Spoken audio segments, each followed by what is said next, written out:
할렐루야. 지난 한 주간도 사랑하는 성도 여러분 어떻게 보내셨습니까? 네, 정말 뜻밖의 자가 격리를 당해서 집에서 가족들 얼굴만 보고 계시는 분도 있을 텐데요. 그래서 제가 오늘 아침에 우리 성도님 가정 가운데 어떤 집사님 부부를 전화로 신방을 했는데 두 분 사이가 원래도 좋았지만 정말 너무 좋아지셨겠습니다 했더니 그래서 어제 대판 싸웠지요 하시더라고요. 네, 둘이 얼굴만 보고 있으니까 너무 지루해가지고 싸웠더니 에너지가 완전 바닥이 나셨다고. 그래서 뭐 지금 바깥 접촉도 없으신데 무슨 싸울 일이 있으셨어요? 했더니 그냥 말꼬리 하나 갖고 싸웠죠.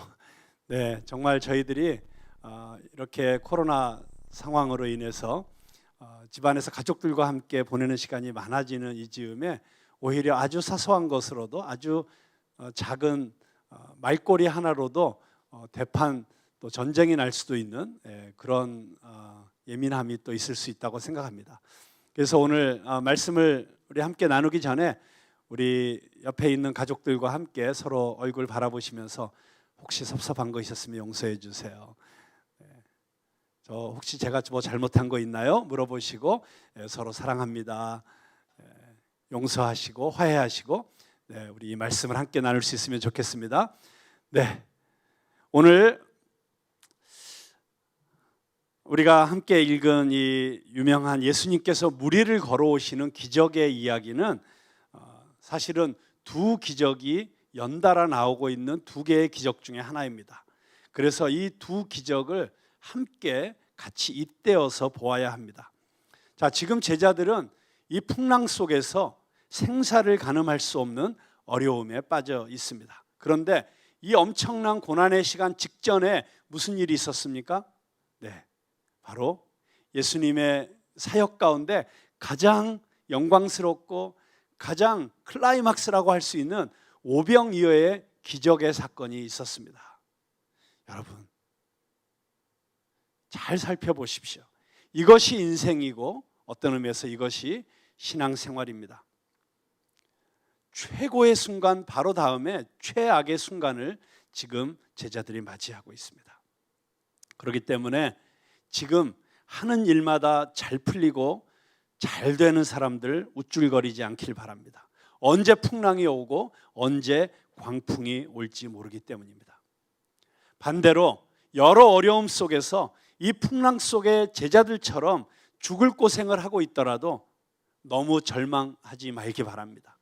언제 그랬냐는 뜻이 또다시 아름다운 하나님의 축복을 누리는 날이 반드시 올 것이기 때문입니다. 전도서 7장 14절 말씀에 이런 말씀이 있습니다. 형통한 날에는 기뻐하고 곤고한 날에는 되돌아보아라. 이 두 가지를 하나님이 병행하게 하사 사람이 그의 장래일을 능히 헤아려 알지 못하게 하셨느니라. 여러분, 형통한 날도 있습니다.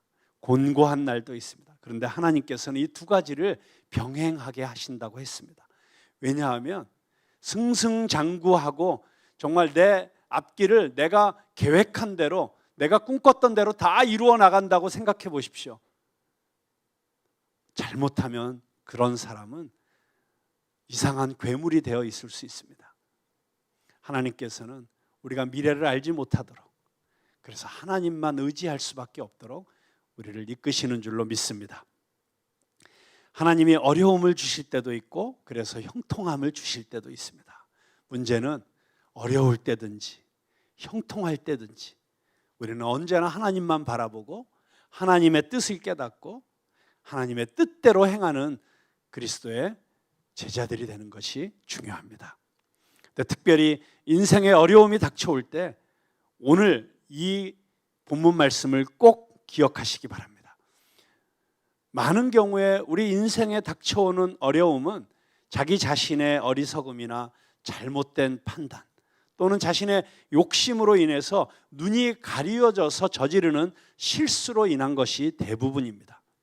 그런데 어떤 경우에는 주님께서 특별한 목적을 가지시고 우리를 다루시기 위해서 어려움을 주실 때도 있습니다.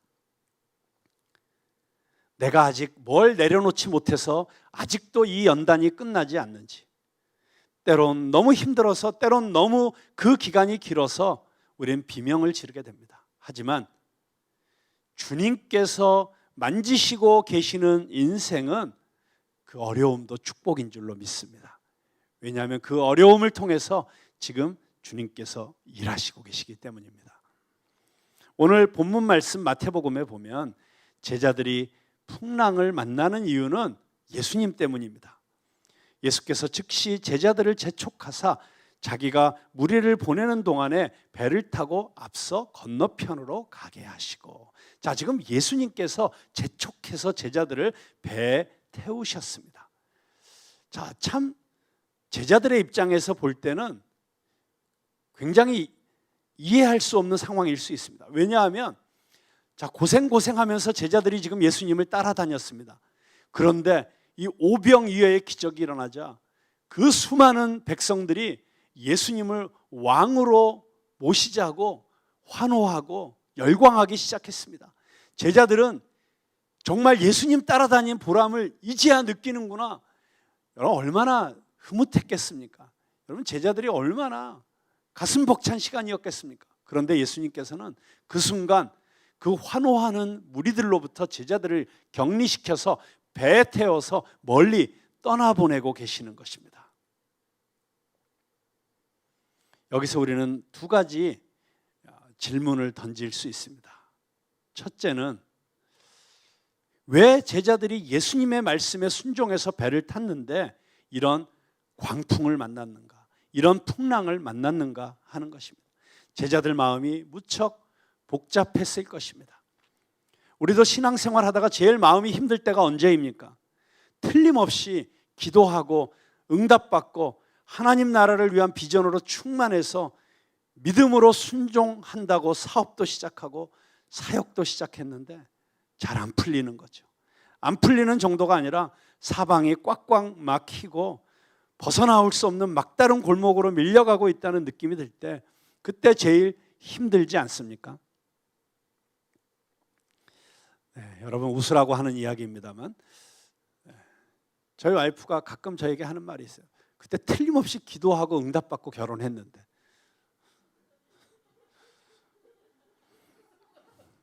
제일 힘들죠. 그게 내가 잘못 들은 건가? 그런 마음이 들 때가 있습니다. 자, 두 번째 우리가 여기서 던지는 질문이 있죠. 제자들이 풍랑을 만났을 때 예수님의 행동입니다.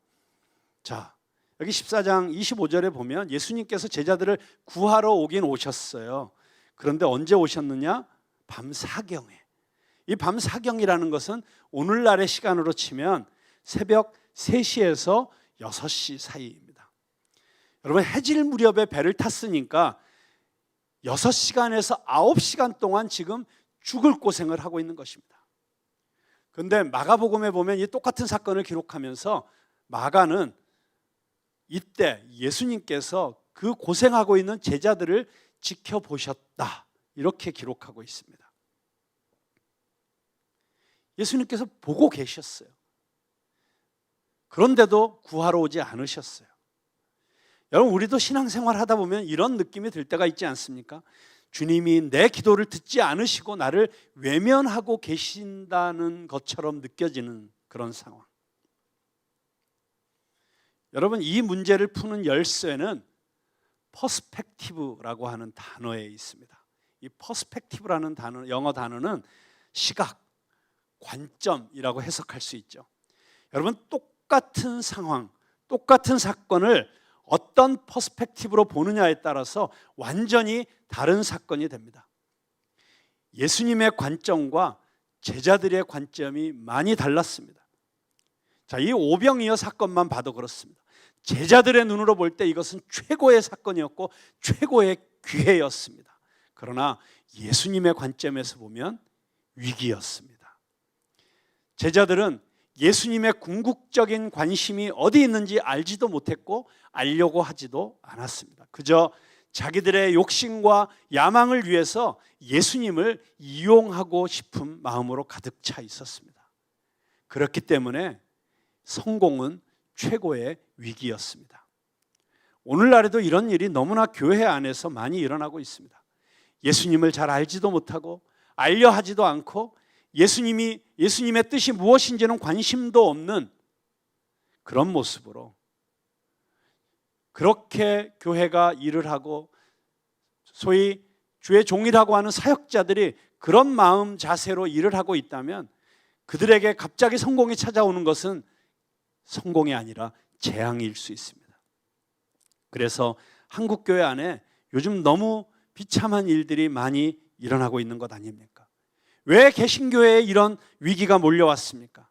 사람과 돈과 영향력은 몰려왔는데 그 성공을 다룰 수 있는 영성의 내공이 없었던 것이죠.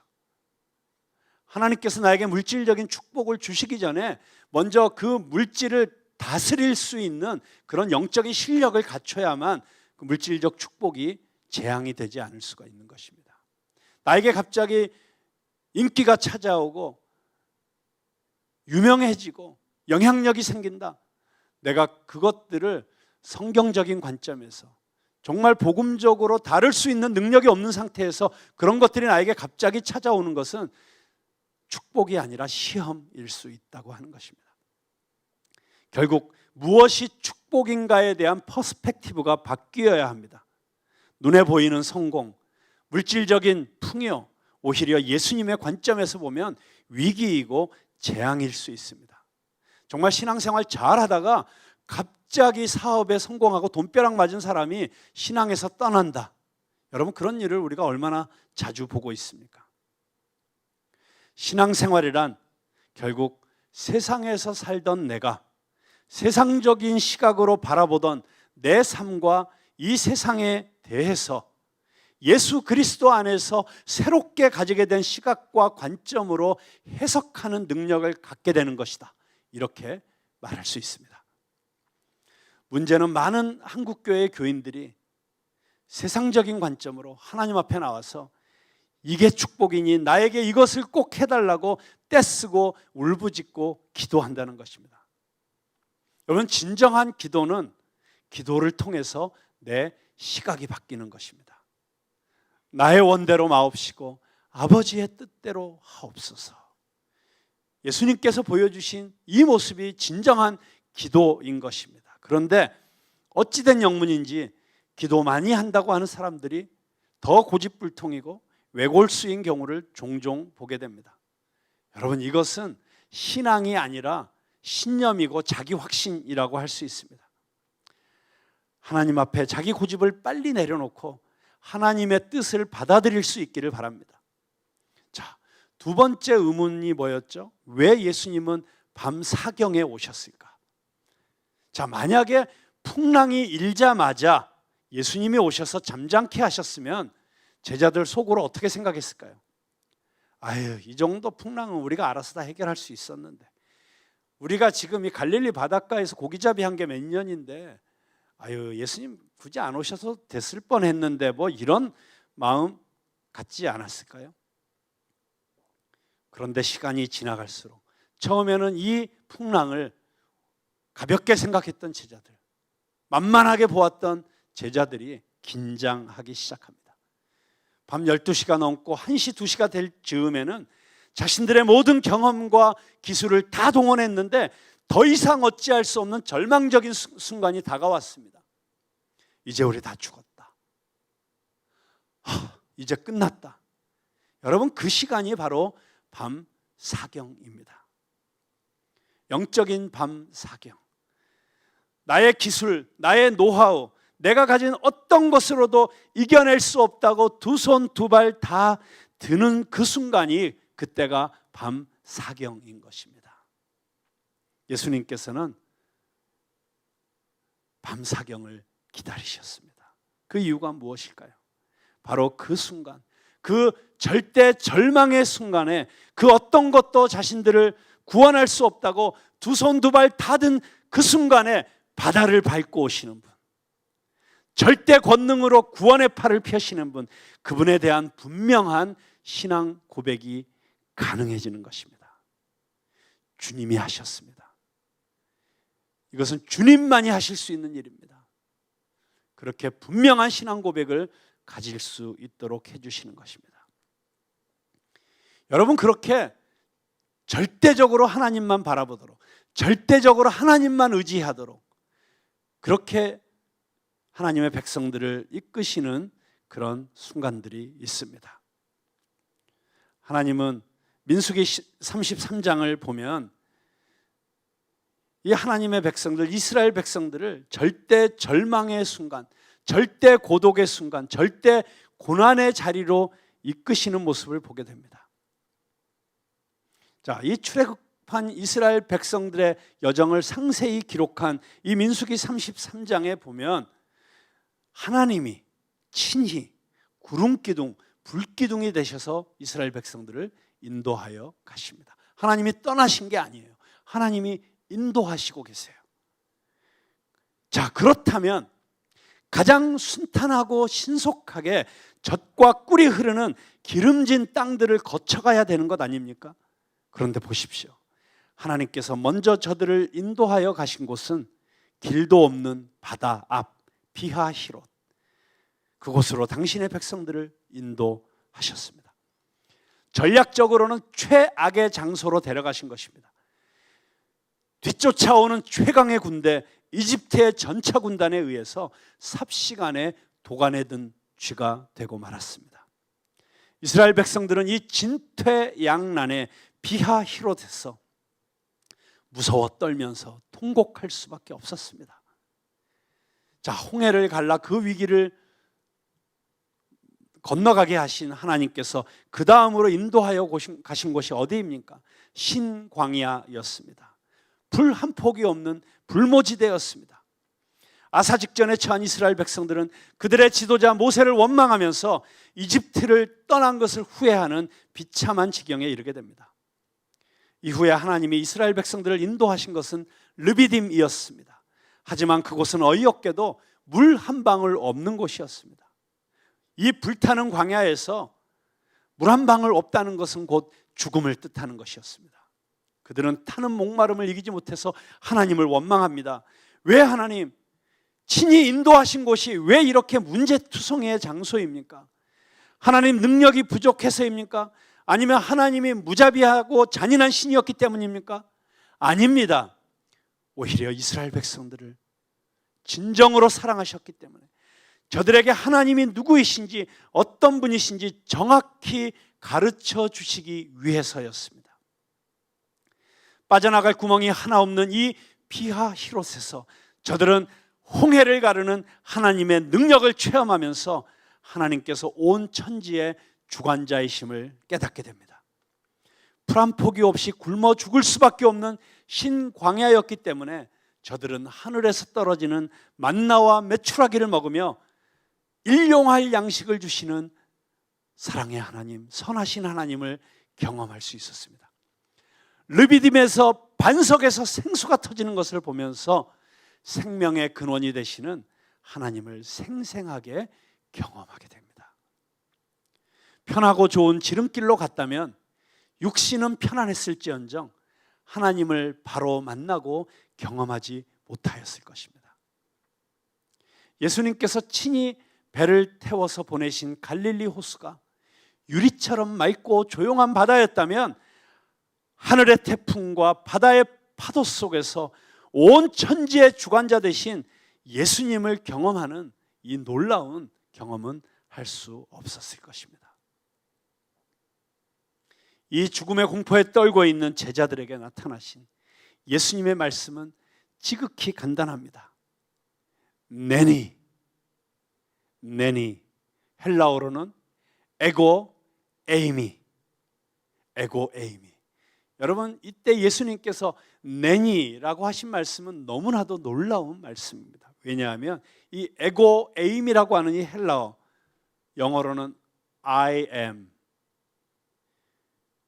언제 성경에서 우리가 들었던 이름입니까? 바로 모세에게 나타나신 하나님께서 모세가 하나님 당신의 이름이 무엇입니까? 라고 했을 때 나는 나다. I am who I am. 그것이 바로 헬라어로는 에고 에이미입니다. 바로 하나님의 이름. 바로 이 순간 예수님께서는 이 내니라고 하는 이 에고 에임이라는 이 선언을 통해서 바로 지금 이 풍랑 속에서 바다를 밟고 제자들에게 다가오시는 자신이 바로 그 하나님이신 것을 보여주고 계시는 것입니다. 전능하신 하나님, 스스로 계신 하나님, 천지를 창조하신 하나님, 그 하나님이 지금 오셨기 때문에 이제 상황은 끝입니다. 본문 21절에 보면 제자들이 기뻐하며 주님을 영접했다고 합니다. 왜 제자들이 기뻤을까요? 네, 물론 자신들의 생명을 위협하고 자신들을 이렇게 고통스럽게 했던 바람과 파도가 멈추었기 때문이었습니다. 물론 그 이유도 있습니다. 그러나 그거보다 더 큰 이유는 주님이시야말로 하늘과 바다 그리고 땅을 주관하시는 성자 하나님이심을 자신들의 눈으로 확인했기 때문입니다. 여러분, 우리가 때로는 절박한 마음으로 하나님께 기도할 때가 있죠. 그리고 그 기도가 응답될 때가 있습니다. 그러면 우리가 너무 기쁘지요. 왜 기쁩니까? 우리의 문제가 해결됐기 때문입니까? 네, 맞습니다. 그것도 기쁠 수 있습니다. 그러나 그 우리의 문제가 해결되었다는 것보다 우리가 기도의 응답이 있을 때 더 기쁜 이유는 무엇입니까? 그래서 하나님이 살아계시다는 것을 경험하기 때문입니다. 그 하나님의 임재를 생생하게 느낄 수 있기 때문입니다. 그리고 그 하나님이 지금 나를 주목하여 보고 계시고 나를 사랑하시고 계시고 그 하나님께서 나와 함께 하신다는 그 사실을 우리가 경험하기 때문에 그것은 세상 다른 어떤 것과도 비교할 수 없는 기쁨과 만족을 우리에게 주는 것입니다.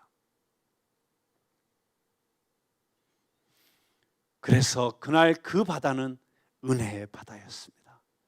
그 바람은 복된 태풍이었던 것입니다. 그리고 그날 그렇게 예수님을 만났던 제자들은 인생의 폭풍이 몰아닥칠 때마다 그날을 기억하면서 예수님이 이 풍랑 속에서 결코 자신들을 버려두지 아니하시고 반드시 그분의 시간에 그분의 방법으로 오실 것이라는 사실을 확신하며 증거할 수 있었습니다. 저도 분명히 사랑하는 우리 성도님들에게 말할 수 있습니다. 여러분, 지금 힘들고 어려운 시간을 지나가고 계십니까? 우리 주님께서 지켜보고 계십니다. 그리고 주님의 시간에 주님의 방법으로 반드시 다가오실 것입니다. 그리고 주님이 오셔서 주님께서 역사하시는 그 순간 우리는 그 어떤 상황도 두려워하지 않을 수 있는 놀라운 축복과 은혜를 경험하게 될 것입니다. 일본의 저명한 작가였던 미우라 아야코는 이런 글을 썼습니다. 병들지 않고서는 드리지 못할 기도가 따로 있습니다. 병들지 않고서는 믿을 수 없는 기적이 따로 있습니다. 병들지 않고서는 들을 수 없는 말씀이 따로 있습니다. 병들지 않고서는 가까이 갈 수 없는 성소가 따로 있습니다. 병들지 않고서는 우러러 볼 수 없는 얼굴이 따로 있습니다. 오, 병들지 않고서는 나는 인간이 될 수조차 없었습니다. 여러분, 이 미우라 아야코의 이 놀라운 고백에 이 병들지 않고서는 이라는 이 부분을 한번 자기가 지금 부딪히고 있는 문제에 대입해서 한번 다시 생각해 보십시오. 이렇게 망하지 않고서는 드리지 못할 기도가 따로 있습니다. 그러라고 여러분 망하라고 하는 얘기가 절대 아닙니다. 그럴 수 있다는 것입니다. 이렇게 재정적으로 힘들지 않고서는 드리지 못할 기도가 따로 있습니다. 이렇게 관계 때문에 이런 고난을 겪지 않고서는 드리지 못할 기도가 따로 있습니다. 이렇게 힘들지 않고서는 믿을 수 없는 기적이 따로 있습니다. 자, 이렇게 한번 고백해 보실 수 있기를 바랍니다. 그렇습니다. 그렇기 때문에 믿는 자에게 고난이란, 그것이 질병이 되었던, 경제적인 어려움이 되었던, 관계에서는 어려움이 되었던, 천지를 주관하시는 하나님과의 더 깊은 교제를 향한 하나님의 초청장이요, 은총입니다. 척추 카리에스, 폐병, 직장암 등으로 일평생 죽음을 드나들던 미우라 아야코는 바로 그 질병의 질곡 속에서 천지를 만드신 하나님을 인격적으로 만났고 그분과 깊은 교제를 나누었습니다.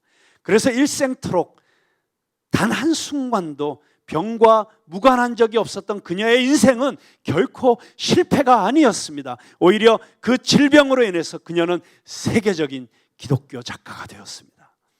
그리고 세계적으로 수많은 사람들이 고난 가운데, 고통 가운데 절망하고 낙심하고 있었던 사람들이 그녀의 글을 통해서 예수님을 만나고 생명을 얻는 일이 지금도 일어나고 있습니다. 여러분, 미우라 아야코의 개인적인 그 질병으로 인한 고난의 시간들이 아니었으면 상상할 수 없는 일이었습니다.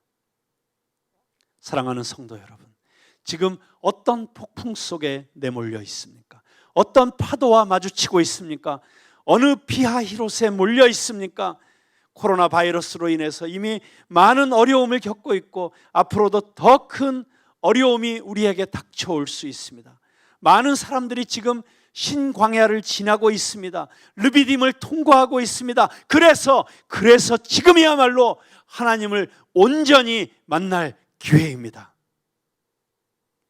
나의 이기심과 욕망을 충족시켜줄 요술램프의 지니 같은 하나님이 아니라 천지 만물을 창조하시고 온 우주와 이 역사를 주관하시는 전능하신 하나님을 만날 기회인 줄로 믿으시기 바랍니다.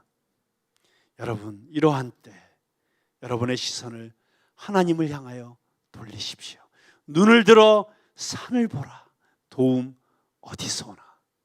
천지 지으신 나를 만드신 여호와께로서라고 하는 이 찬송가의 가사가 여러분의 신앙의 고백이 될 수 있을 것입니다. 여러분, 바로 이러한 때 우리는 하나님 알기를 더욱 힘써야 될 줄로 믿습니다. 호세아서 6장 3절에 보면 호세아 선지자는 이렇게 간절하게 자신들의 동족 이스라엘 백성들을 향하여 호소하고 있습니다. 우리가 여호와를 알자. 힘써 여호와를 알자. 그의 나타나심은 새벽빛같이 어김없나니 비와 같이 땅을 적시는 늦은 비와 같이 우리에게 임하시리라. 여러분, 이러한 어려운 시기, 고난의 시기를 이겨나갈 수 있는 힘과 능력을 우리는 어디서 얻을 수 있습니까? 바로 여호와 하나님을 아는 지식에서부터 우리는 이 모든 상황을 이겨낼 수 있는, 이 모든 상황 가운데서도 믿음의 가오를 잃지 않는, 이 모든 상황 가운데서도 절망을 극복하고 기쁨과 감사와 평화를 누릴 수 있는 신앙의 승리를 경험할 수 있게 되는 줄로 믿습니다. 그렇기 때문에 여러분, 전심으로 하나님을 찾으십시오. 역대하 16장 9절 말씀에 보면 여호와의 눈은 온 땅을 두루 감찰하사 전심으로 자기에게 향하는 자들을 위하여 능력을 베푸시나니 라고 말씀하시고 있습니다. 여러분, 하나님께서 지금 뭘 하고 계시는 줄 아십니까? 하나님은 지금 온 땅을 두루 감찰하고 계십니다. 전 세계적으로 이렇게 코로나 바이러스가 창궐하여 온 세상이 뒤죽박죽되고 혼란 속에 빠져 있는 바로 이러한 때에 하나님께서는 지금도 온 땅을 두루 감찰하시고 계십니다. 그리고 전심으로 자기에게 향하는 자들을 찾고 계십니다. 그리고 바로 그들을 위하여 전심으로 자기를 찾는 자들에게 능력을 베푸신다고 말씀하시고 계십니다. 여러분, 하나님께서 임하셔서 그 능력을 펼치시면 그걸로 게임 끝입니다. 인간의 힘으로 상상할 수도 없고 감히 짐작할 수도 없는 놀라운 기적과 같은 역사들이 여러분의 삶 가운데, 우리 교회 가운데, 우리 한국교회 안에 일어날 수 있다고 저는 믿습니다. 예수님께서 풍랑 속에서 죽을 고생을 하던 제자들, 두려움에 빠져있던 제자들에게 나타나셔서 처음 하시는 말씀이 무엇입니까? 내니 두려워 말라. 자, 내가 여기 있다. 내가 너희와 함께한다. 두려워 말라. 여러분, 두려워할 필요가 없습니다. 더 이상 두려워하지 마십시오. 두려움에 사로잡혀서 여러분이 할 수 있는 일조차도 하지 못하고 마치 마비되어 있는 것 같은 그런 상황 가운데 있다면 내가 이 시간 예수 그리스도의 이름으로 명하노니 자유케 될지어다. 회복될지어다. 평화가 있을지어다. 기쁨이 있을지어다. 네, 여러분의 삶 가운데 이 놀라운 축복이 임하게 될 줄로 믿습니다. 여러분, 내가 탄 배에 예수님이 올라오시면, 다른 말로 말하면 예수님께서 선장되어 주시면 우리는 더 이상 걱정할 필요가 없고 염려할 필요가 없습니다. 여호와는 나의 목자시니 내게 부족함이 없으리로다. 이 고백이 터져 나올 수밖에 없는 것입니다. 예수님이 함께 하시면 어떤 상황 가운데서도 우리는 고백할 수 있습니다. 내 영혼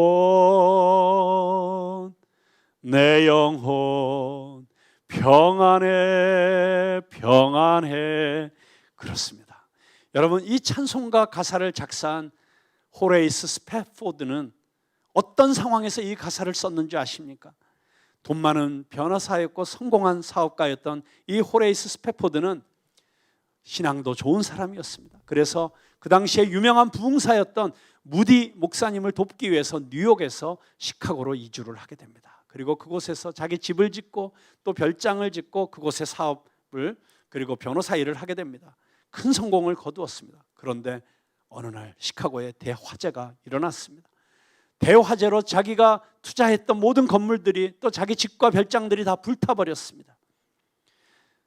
이 대재난 속에서 힘신이 지친 가족들을 쉬게 하려고 가족 여행을 계획합니다. 유럽으로 떠나게 되었습니다. 그런데 갑자기 일이 생겨서 자기는 뉴욕에 남고 아내와 4자녀만 배에 태워서 유럽으로 보냈습니다. 그런데 일주일 후에 전보가 왔습니다. 아내와 자녀들이 탔던 배가 그만 충돌하여 대서양 한복판에 침몰해 버린 것입니다. 아내는 구사일생으로 구조되어서 나만 살아남았습니다. 이렇게 전보를 친 것이었습니다. 그 사랑하던 4자녀, 어린 자녀들이 차가운 물속에 그대로 가라앉고 말았습니다. 유럽에 가 있는 그 아내를 빨리 가서 위로해야겠다는 마음으로 이 스패포드도 배를 타고 대서양을 건너게 됩니다. 일주일쯤 지났을 때 선장이 알려줍니다. 바로 이곳이 그 침몰 사고가 있었던 것이라고. 바로 자신의 자녀들이 그 차가운 물속에 가라앉은 바로 그 현장이었습니다. 스패포드는 바닷속을 들여다보았습니다.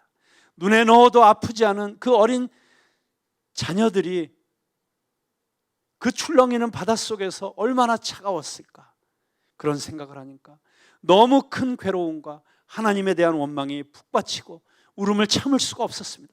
주님, 저는 주님의 일을 가장 귀하게 여겼고 주님을 사랑했습니다. 그런데 왜 이런 고통을 주십니까? 이제 어떻게 살아야 합니까? 그의 절규는 밤새도록 그칠 줄을 몰랐습니다. 동트는 햇살이 선실 창가로 쏟아질 때 그때 주님의 말씀이 떠올랐습니다. 열왕기하 4장 26절의 말씀이었습니다. 너는 달려가서 그를 맞아 이르기를 너는 평안하냐? 내 남편이 평안하냐? 아이가 평안하냐 하라 하였더니 여인이 대답하되 평안하다. 갑자기 이 성경 말씀이 떠올랐습니다. 스패포드에게 이 평안이라는 낱말이 머릿속을 맴돌았습니다. 물속에 잠긴 딸들을 생각하며 몸부림치던 그에게 평강의 왕이 찾아오신 것입니다. 그는 작은 소리로 하나님이 주신 평안을 읊조렸습니다. 그리고 펜을 들어서 자신의 마음을 써내려가기 시작했습니다. 바로 그 써내려간 글이 오늘 우리가 부르는 내 영혼 평안해라고 하는 찬송가의 가사가 된 것입니다. 이 찬송가의 가사를 영어 원문으로 보면 이렇게 이야기할 수 있습니다. When peace like a river attends my way. 내 인생길에 강 같은 평화가 흘러들 때에도 When sorrows like sea billows roll. 거친 파도 같은 슬픔이 몰아칠 때에도 Whatever my lot, thou hast taught me to say. 내 운명이 어떻든지 주님은 날 이렇게 말하도록 가르치셨습니다. It is well. It is well with my soul. 평안해요. 평안해요. 내 영혼이 평안해요. 여러분, 오늘 우리의 신앙의 고백으로 이 찬송을 함께 부르고 싶습니다. 내 평생에 가는 길 순탄하여 늘 잔잔한 강 같든지 큰 풍파로 무섭고 어렵든지 나의 영혼은 늘 편하다.